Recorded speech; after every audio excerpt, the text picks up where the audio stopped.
আসসালামু আলাইকুম রহমতুল্লাহি ওয়া বারাকাতুহু। সম্মানিত মুমিন মুসলমান ভাইয়েরা, বাবারা, আমরা অনেক সময় অনেক ভুল করি। বিশেষ করে নামাজ, রোজা, হজ, যাকাত, ইসলামের যে বিষয়গুলো আছে এগুলোর মধ্যেও আমরা অনেক ক্ষেত্রে ভুল করে থাকি।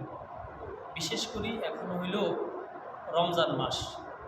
রমজান মাসের মধ্যে আমরা সাহরি খাওয়া লাগে।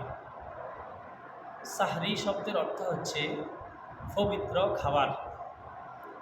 আমরা বিভিন্ন মসজিদ থেকে মুয়াজ্জিন সাহেবানরা এবং অর্থ না জানার কারণে আমরা বিভিন্ন জায়গা থেকে মুখেও শোনা যায় আমরা সাহারিকে সেহরি বলি।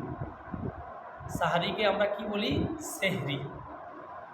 আর স্পষ্ট কথা হচ্ছে সেহরি শব্দের অর্থ হচ্ছে জাদু। তো এই সেহরি খাওয়ার সময় হয়েছে মানে জাদু খাওয়ার সময় হয়েছে। আসলে এখানে সেহরি নয়, এখানে যদি জের দিয়ে পড়ে তার অর্থ হবে পুরাপুরি জাদু, জাদু খাওয়ার সময় হচ্ছে। আর যদি আমরা জবর দিয়ে পড়ি সাহরি খাওয়ার সময় হয়েছে।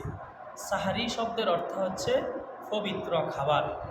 ইনশাআল্লাহ আমরা যদি এই একটা ভুল শোধরাইতে পারি ইনশাআল্লাহ লাভ হবে, এবং একটা একটা করে ভুল আমরা শোধরাইলে আমাদের জীবনের অনেকগুলো বিষয় আমরা শুদ্ধভাবে উচ্চারণ করতে পারবো, জানতে পারবো ইনশাআল্লাহ। আসসালামু আলাইকুম।